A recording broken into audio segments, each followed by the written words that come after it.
So first of all, thanks everybody for joining me this morning to talk about machine learning for front-end developers. So before I start and talk about the actual topic, I'm just going to introduce myself for a little bit. So my name is Charlie Gerard.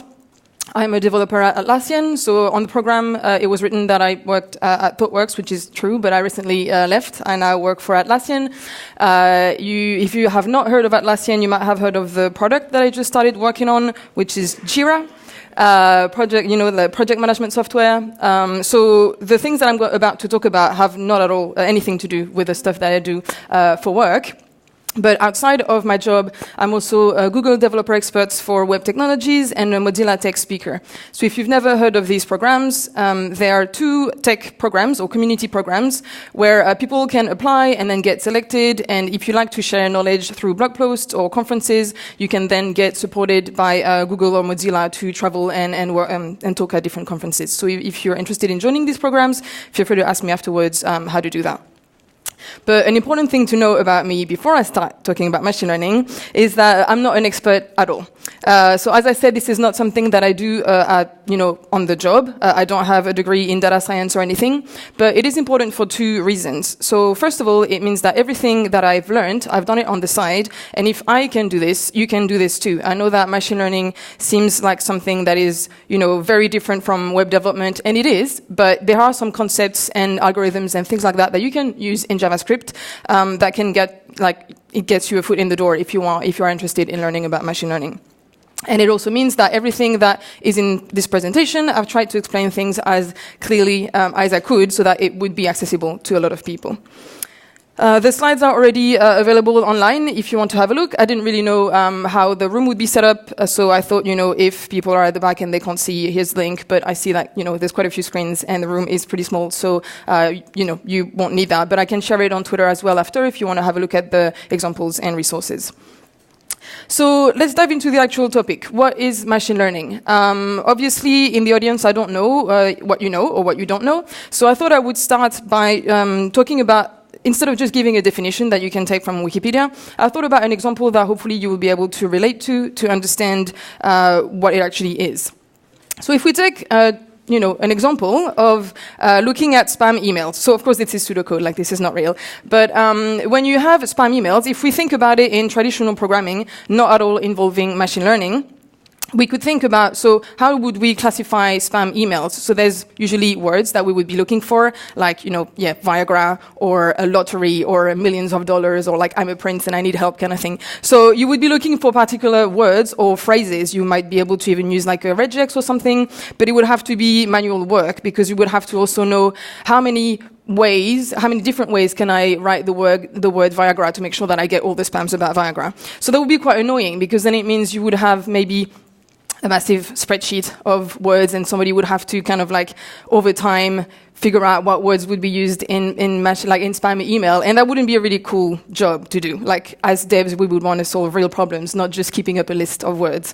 So if we think about how to use machine learning in this case, again, pseudocode, but you would understand what it means. So we would create what we call a model, and I'll explain what that is later. But basically, using data from emails that you have received before, that you know are spam or not spam, you would be able, using machine learning algorithms, to train a model that would understand patterns in the emails that you've received before.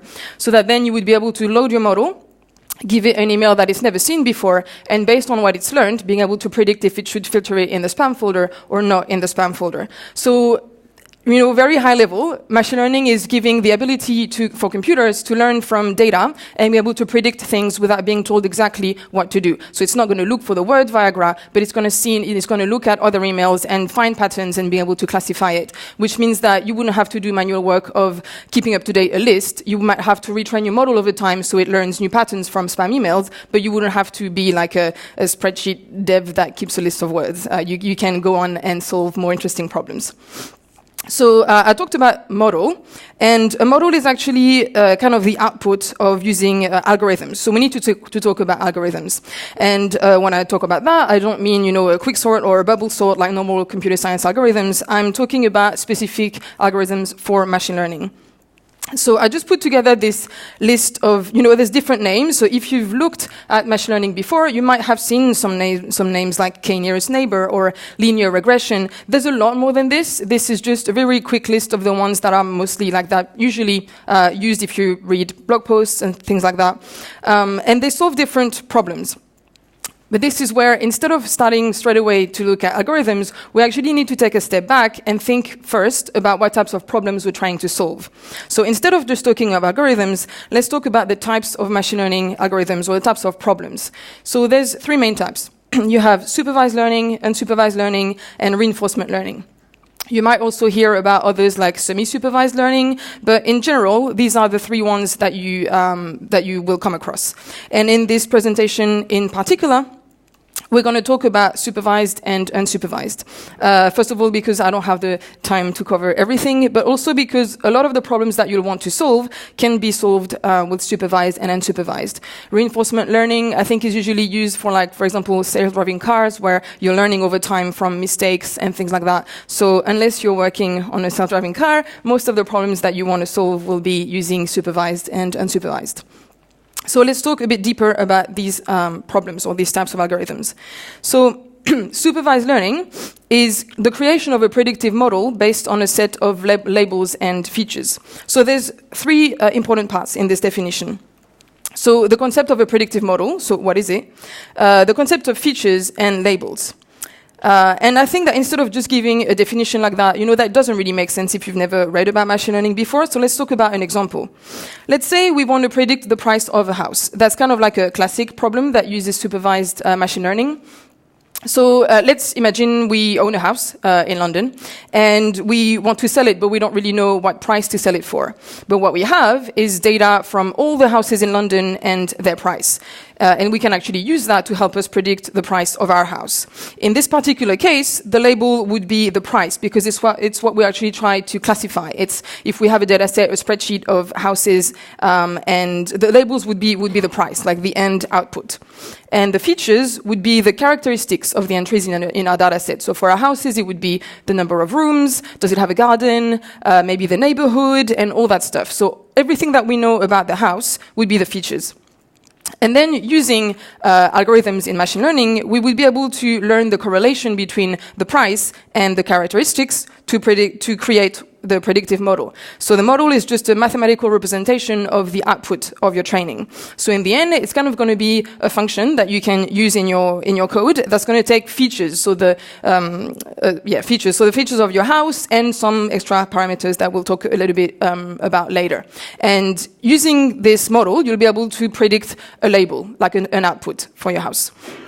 So this is like the important thing about supervised learning. Depending on the question that you're asking, you will know that if you have a set of features and labels and you're trying to predict something specific, usually you would use supervised learning.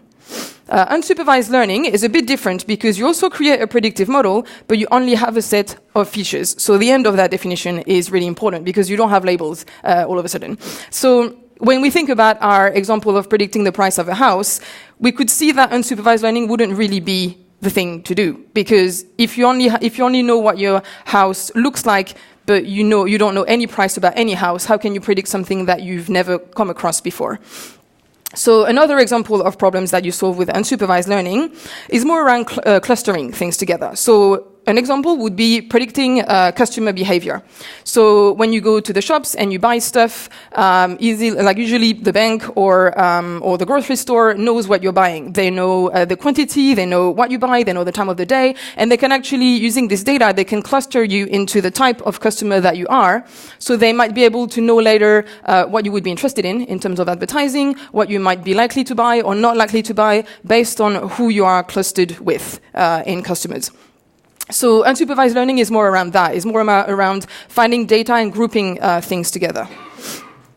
So let's talk a little bit about applications. So usually when we talk about machine learning, you might just think of things like, going through a spreadsheet of data and like crunching numbers and doing things for like banks or insurances. But you can actually use machine learning in like a lot more applications and really exciting ones, especially in the browser.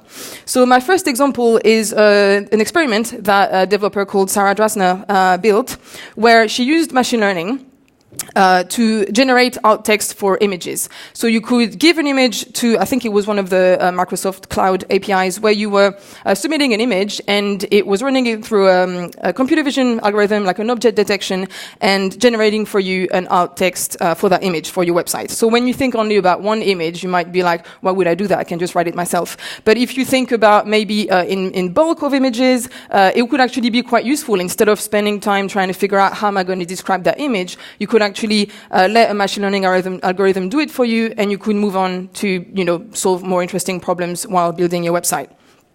So this was just an experiment. It's a prototype that you can play with, but it's one example of how machine learning can actually help you in the browser as well. Another example is filtering unwanted content. So it is a framework called Not Safe for Work JS, and same thing. So it uses object detection. And you can actually upload a picture, and it would tell you the probability of it being not safe for work. So maybe you might not see how it is relevant to you, but I used to work in advertising, where a lot of brands put together competitions where people have to upload their pictures. And depending on the brand that you work for, it might be actually a lot of people submitting their pictures. And if you don't have machine learning, at the time, we definitely didn't have machine learning. So we had to kind of like check the images ourselves. And because usually when you let people upload their image, they kind of want to see it live on the website, being like, oh, look, it's my image, and then people vote and stuff. But you have to make sure that people don't upload sensitive content. And this is where I thought, oh my God, this is an amazing use of machine learning in the browser. Even if maybe you wouldn't want to do it in JavaScript, it could be some kind of like filtering in between the user uploading the picture and saving it in a database kind of thing. So it could save you from having to spend hours scrolling through pictures and, kind of removing, naked pics or something. I thought it was pretty cool. So that's just another example. Another really good use of JavaScript and in machine learning is like this experiment. So this is also just a prototype. But it's basically, so this dude here called, I think, Abhishek Singh. I think I really don't say his name properly, so forgive me. But I put his name there and the link to a blog post if you want to see how he built that. But basically, he was interested in the fact that if the future of communication with technology is voice, like voice UI, what about the people who can't talk? So what he did, he used JavaScript and machine learning in the browser to train an algorithm to recognize different sign language gestures using the camera, and was able to communicate with an Amazon Alexa by kind of like translating his movements into text and then sending it to the Amazon Alexa and have the device reply to your query. So I thought it was a really good example because I really believe that machine learning can actually help people. So I don't think, it's not something that you can download at the moment, but as an experiment, it is pretty cool. Another one, a bit more fun, is around games. So making games a lot more interactive and a lot more immersive. So this is not a web example, but looking at it, I think it could easily be kind of like translated to JavaScript and having, being played in the browser.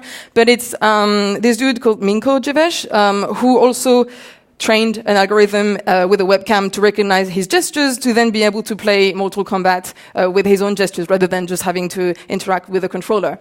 When you see things like that, you realize, well, I don't want to play, PlayStation with my boring controller, like when I can do that, at home. I put a link as well to his blog post where he shows, how he built it and the number of times he had to train the algorithm and all his process. So if you're interested in knowing how he built that, you can have a look at that later. But I thought it's really super interesting how you can make things a lot more interactive and immersive. And machine learning is also in places where you wouldn't think of it at all, and especially in art. That's something that I find really interesting. It's not something that people would call useful, but I think it can raise very interesting questions. So I don't know if you saw this painting. It kind of like was all over the news about a year ago, because it was generated with a machine learning algorithm that you can see on the bottom right. So this piece of art called Edmond de Bellamy was sold in the US for more than $400,000. And it was really interesting because all of a sudden it raised a lot of questions about what is art if you can just, press enter on your computer and it generates a piece of art? Because basically what happened is that this algorithm got trained with a lot of paintings from before that had been done before, and it kind of figured out a pattern of different painters and things like that and just generated that in the end. And when you know that people were willing to pay 400 grand for that, you're like, well, what? I mean, why do we all work, right? I mean, yeah, I don't know. It was really interesting because then you also this algorithm was actually open source on GitHub. So basically, people just downloaded a repo, maybe changed some parameters, clicked enter, and boom, 400 grand.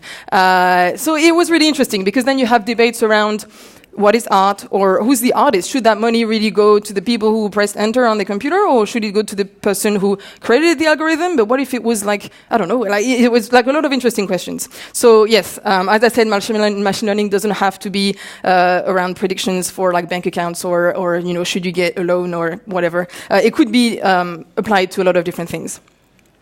But let's talk about machine learning in JavaScript. I mainly write JavaScript. I'm a front-end dev. So I hope that you're also kind of like, you know JavaScript, because I'm going to show some code samples a bit later. If you're not, that's fine. I think it will be quite straightforward, and I'll go through it. But let's talk about what can machine learning do in JavaScript. So first of all, why? I'm really excited about this because I know that when we think about machine learning, we usually think about Python before JavaScript, and that's fair enough. Python is faster and it's, you know, better for the job. But I like the fact that you can do it in the front end because it makes it a lot accessible, like a lot more accessible to everybody. So if you think about getting into new technologies, when I know that they're accessible in JavaScript, it means that I'm going to give it a try because I don't have to spend time learning another language on top of learning something quite different like machine learning. And there's a lot of documentation at the moment, a lot of different tools. So there is an easier learning curve because you can focus on learning the topic rather than changing direction totally and learning a new language as well. I think it's pretty good for rapid prototyping. I do a lot of that with my personal projects in JavaScript. And what I like is that sometimes you can just come up with an idea and you have to convince people that you need to spend time or money on that. And the fact that you can actually just, you know, in maybe a couple of days, build a prototype in JavaScript and then show it to people, you can manage to convince people pretty easily that an idea is feasible and that it's maybe worth spending more time on it. That's something that I really like. And finally, there is a pretty big ecosystem, so I think it's pretty good to actually kind of start looking into it right now. I think machine learning is gonna, you know, it's kind of here to stay. And the fact that people are building more and more frameworks and little tools in JavaScript means that it's, if you are interested, it's probably a good time to do it now. It's just gonna get better. I hope, I believe, but I hope as well. Let's talk about what you can do though. So you can do three things. You can import an existing pre-trained model. So that means that it's a model that has been trained with a lot of data before, and it's kind of good for a certain purpose, and we'll see about that later. You can retrain an imported model, what we call transfer learning. So again, you import a model that has been trained with a lot of data for a specific purpose, but you can add your own features and labels on top of it as well. That's my most, that's the feature that I find the most exciting. And it's like really easy, and you can do some pretty cool stuff with it. And finally, you can do everything. You can define your model, train it, and run it entirely in JavaScript in the browser. Yes. And in terms of tools, so this is only really a small sample of what you can use. If you might have heard of TensorFlow in Python, but there's also TensorFlow.js. That is really quite actively developed. I think they launched the version 2 a few weeks ago. So there's quite a lot of people working on it and writing quite a lot of documentation. So that's pretty cool. But if you look into TensorFlow.js and you find it a bit too hard to understand, there are some concepts that are a bit hard at first. But there is ML5.js that's I think built on top of TensorFlow.js, but it abstracts some. There's kind of like a level of abstraction that makes it even easier to get started. It's still in process of being developed, so sometimes when you look at some examples, there will be documentation missing because they're still working on it. But it is it makes it a bit easier to get started as well. Then you have, like in the middle, the thing that looks like an M. You also have frameworks that are for specific purposes. The M is for Magenta.js, which is a framework that allows you to generate music with machine learning. So you can train algorithms to create their own piece of music and all of that in JavaScript as well. And then, of course, you have different tools in the cloud, like Microsoft, Amazon, and Google have their own APIs. So if you are interested but you can't be bothered to write any code, you can actually use their APIs that are available in JavaScript as well. So there's like a lot of different tools. That's only like a small portion. But now, let's look at some demos and code, because I showed you what could be done. I talked about what could be done, and I'm just going to show you 3 different things, because I want to cover the 3 things that can be done in JavaScript. And we're going to start with using a pre-trained model. So that's the easiest one, the one that requires the smallest amount of code as well, but it still can do some things that are quite interesting. So the first thing that I built for that is a tool to help me recycle. So I don't know about, I don't know about London, but in Sydney, I don't know if I said I come from Sydney. Anyway, so in Sydney, we talk a lot about environmental, responsibility and things like that. And I want to get better at recycling. The thing is, I always forget what should go in which bin, which, is not really helpful. So I was wondering, can I use machine learning to help me do that? So instead of me having to learn by heart what should go in what bin, I could actually use machine learning to, tell me what should go in what bin. So I'm going to launch the demo. I think I have it. I just have to do that because it's already open. All right. So it's a bit small, but you'll have the link if you want to try later. So I'm going to start the camera. Yes, I'm here. Okay. And basically here, I just have a button that says, is this recyclable? I don't know if you can read it. It was supposed to be something on my phone, because I'm not going to walk around with my computer all the time. But usually it's like with my phone, and I could just do this. Anyway, so I don't know if it's going to see, because usually it works well with a white background. You're really useful, right? So if I do that, and I'm asking, if it doesn't work, then you'll just have to believe me. Is it a person? Yeah, well, I'm here, but no.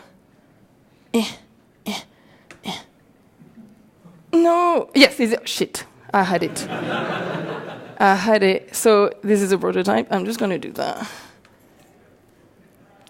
No, it's not a toothbrush. It's trying, right? This is one of the limits that, yes, it is a bottle. And then I can click yes, and then start, put it in the yellow bin. All right, so it took me a while. But basically, so for that prototype, for this one, that's pretty much it. So let me go back to my slides. Huh? Oh, well, yeah, I think I put it in the yellow bin because it does, in the red bin because it doesn't go in the yellow bin. What was I saying here? Yes, so one of the limits is that the model that I used can only recognize 90 classes, or 90 things. So of course, for that particular example, it doesn't work really well, because that's not... Wait, my camera is still on, and I need to close my demo before my battery runs out. Okay, sorry. And this is where you can see that you have to choose your model or your algorithm right, because for that particular example, it was a prototype. It works really well with... works really well. Yeah, whatever. It works with a bottle of water. It doesn't work with the rest. But the concept I thought was quite interesting. And now that I proved that the idea can work, I can move on and maybe do it with Python or with TensorFlow, maybe, outside of the browser, or I can find another way to make it better. I can maybe build my own data set of images. That would take a while. But, I just proved that it was possible. So if we look at the code quickly, so we import a model, and the one I used was called Coco SSD, which it's open source, so it's on GitHub. And as I said, it's an object detection model, but it only has 90 classes, so I should move on to something else. But then you can import TensorFlow as well. You load your model, and then you have some TensorFlow.js functions. So basically, you get the data from the webcam, you kind of transform it so that it has the right, it's built the right way that the model is expecting. I don't have the time to go into exactly how it is, but it's basically resizing it to the way that the model is expecting it. And then you give that processed image to the model, and it returns the prediction. And in terms of just predicting stuff, I think that's pretty much it. I had, of course, more lines because I had a UI and buttons and stuff. But in terms of prediction, that's basically just it for the first thing that you can do with machine learning in the browser. But now let's move on to the other one. That's called transfer learning. And as I said, you again import a model in the browser, but you added your own samples. And for this, I built what I called the teachable keyboard. So as I said, I think that machine learning can really help in terms of accessibility. And what I wanted to do is to see if I could, in the browser, let somebody type without using their hands. So if you have any kind of motion problem, you get what I mean. You would be able to actually train an algorithm or to recognize your hand movements and being able to talk. So let me launch the demo. I'm just might sit for this one, but and so you can start training. So I'm going to have All right. So the camera is really small, but it is because in the code, it requires it to be a certain size of pixels because it trains it faster. If I make it bigger, I would have to do like rescaling as well before retraining, so it takes a bit of time. It usually looks way better on my computer, but well, you can still see. So here, I'm going to put my head to the right, and I'm going to add samples. Then I'm going to do it to the left, and I'm going to down, and I'm going to neutral. Okay, and I can just test them before I start. So if I go down, down, left. Right, okay. And then I can start. So I can just do like that, and I'm not going to write something like specific, but I can just go right and do, stuff, and I can just do that, and I have like space and delete. So I have a keyboard, and it took me seriously like 5 seconds to actually train it. So I probably need to move on, but like, oh, look, this is cool. Anyway, so I'm going to close it as well. And go back, and let's look at the lines of code for that particular example. So here, we kind of do the same thing as we did before, where we import model and TensorFlow. So I moved on to using the MobileNet module, which is machine like object detection as well, but it has a lot more classes. And then you need a classifier as well, because we're going to retrain stuff on top of the model. Then you have your number of classes, which for me was 4 because it was right, left, down, and neutral. You have the image size. So I based that off an example that I saw, and they said, it must be 227. I think if you decide to make the webcam feed larger, you will have to do resizing before feeding it to the algorithm. And we set a k value for a k nearest neighbor. So I'm not going to have time to go into how this algorithm works, but basically. The value of k is when you give it your new sample, you try to see the amount of training data as close to the one that you give it as possible. So it could be 20 or 10 or 5. You can change that value and see over time if your accuracy goes up or down, and you see as it goes. Then you create your classifier. You load your module, you do the same thing as before where you get the pixels from the webcam feed. You kind of merge that together with the model. So you take your custom image and your model. You add all this example into the classifier. And then you're going to predict. So then using the new classifier that you created with the data from the model and your custom one, you're able to predict your classes. And in the end, you can also dispose of the image because once you retrained the classifier, you don't need to keep track of the images from your webcam feed. You can just do your thing.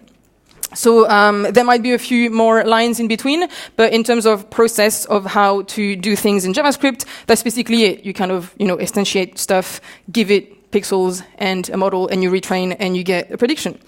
So that is it for transfer learning. And I think hopefully you can kind of see how, I'm really excited about this one because it really took not that long to retrain, and I can just leverage what the model was used for and build my own and add my own samples. So now let's talk about defining, training, and running everything in the browser. So for this, I built something from scratch, and I'm always a bit worried about that particular example because, you have to understand why I built this. But I built a willy detector. So for this, there was a reason why I did this. I didn't just do it because willies. But so I wanted to build something else that would allow people to draw collaboratively on different screens and stuff like that. And I wanted to make sure that nobody could draw willies. And I was like, well, if I have to do it myself, there's no way I can do it myself. I'm not going to spend 24 hours, every day to just figure out what people draw. So I thought, again, machine learning can help me. So let's have a look as well. I'm going to launch the demo. Same, small. So it is also small because I would have to resize. But basically, so if I draw, I'm going to start by drawing a candle. It should work. So that's a candle. And if it predicts it's not a willy. Okay, we're all good. So now I can clear. And I can draw a willy. And it's a willy! Woo! So that's basically just it. At the moment, it only works with candles and willies because that's what I trained it for. So this is why, you just have to, show that it's working, and it could work with a lot more samples, but it means I would have to train it a lot more, and I have a job that does not, that is not like that. So I just wanted to do that, but it works. Candles and willies are good. So Now let's talk about, as I did that from scratch, I'm going to kind of like walk you through the whole process of how to build everything yourself. So you have to start with data collection. And for this, I was lucky that on the right, you have an open source data set of drawings that people did on the internet. Google put together an experiment where they kind of asked you to draw a cat and you have 10 seconds. They kind of made it a game, but they were actually saving your drawings in the background. So they could put together this data set made of hundreds of thousands of drawings. And of course, it didn't have willies in it. Actually, it did, but because Google didn't filter out, so they need my stuff. They didn't ask people to draw willies, so they actually didn't really have willies in the data set. But for me to be able to build my thing, I needed to have hand-drawn willies. So I drew not 100,000 of them because, well, it gets quite annoying, but like a couple of hundred, and that was a lot. But so that was, I think that's why I only trained it with candles and willies at the moment, because the more different types of the different types. The different types of drawings, the more I add, the more I need to have had hand-drawn willies. Anyway, so that's why. It's like if I only have 2 classes, it's easier for the algorithm. It doesn't need that much data. But anyway, so you start with data collection. And then you have to do data processing, because when I drew stuff on the canvas in the browser, it was, and I was downloading PNGs, it was saving them in 200 by 200 because the size of my canvas was 200 by 200. But in the quick draw dataset, everything was 28 by 28 pixels, because the smaller it is, the easier it is for the algorithm to kind of like go through it. So I just resized it. Then you have to split your data set between a training set and a test set. And usually it's 80%, 20%, and that's really important because in your data set, everything is already labeled. You already know what is what. So you use your training set to train your algorithm, and in the end, it generates a model. But before, this is not really where it ends. You use your test set against your model to see if it gives you the prediction, because as it's already labeled, you're going to know if it's right or wrong. So you're going to have a level of accuracy.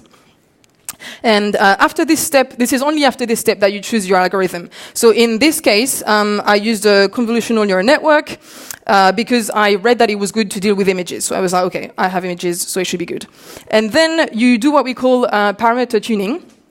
So if you start looking into algorithms, there's actually a lot of different parameters. There's like a activation layer. Like I don't actually understand everything, and it's kind of like more of an art than a science. You will never get it right the first time. Maybe you will get the first type of algorithm, but in terms of parameters, you actually won't get a very good accuracy the first time. You'll have to see over time. Then you train your algorithm, you get your prediction, and based on your level of accuracy, you will actually have to repeat these steps over and over again. So let's have a look at a code sample. So here I just put together like a very small sample because of course there's a lot more lines of code because you do everything in JavaScript. But you start by doing, so you already have your data.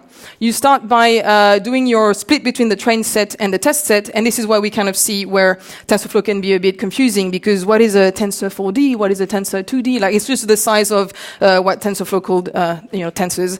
But you give it your train images and labels. If it's a bit confusing, it's totally normal. I'm not going to pretend that I can explain it very well. I think there's documentation that does that much better than I do.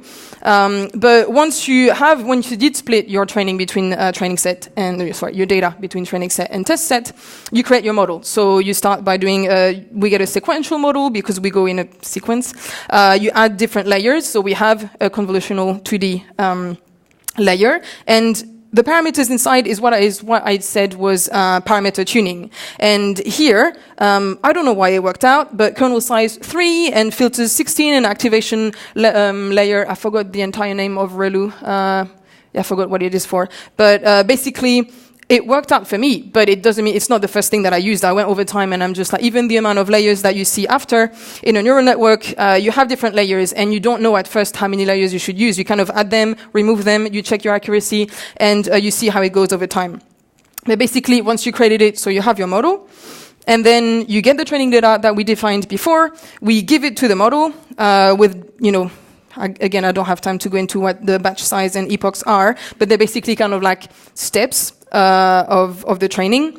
And then you get your examples, you feed it to the model, and you get the labels and the predictions, and that's how you see your accuracy. So using your test data, you give it to the model that you just created, and if the label of the training data is the same as the prediction, then you mean that you have good accuracy and you're kind of like good to go.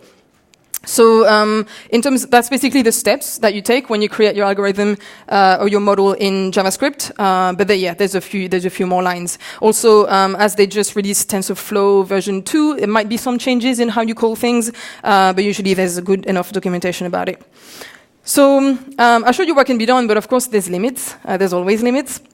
So you need a large amount of data, except if you use a pre-trained model. So there are a few pre-trained models, open source, available online. So that's pretty cool. If you can use that, definitely do it. But if you want to build your own, the quick draw dataset had, 100,000, like really, I think it was like 300,000 samples of drawings, and it's kind of even small. Like I think you need even more than that. So sometimes like try and find a strategy on how to generate data, maybe from users and so it can take a lot of time to train your own model.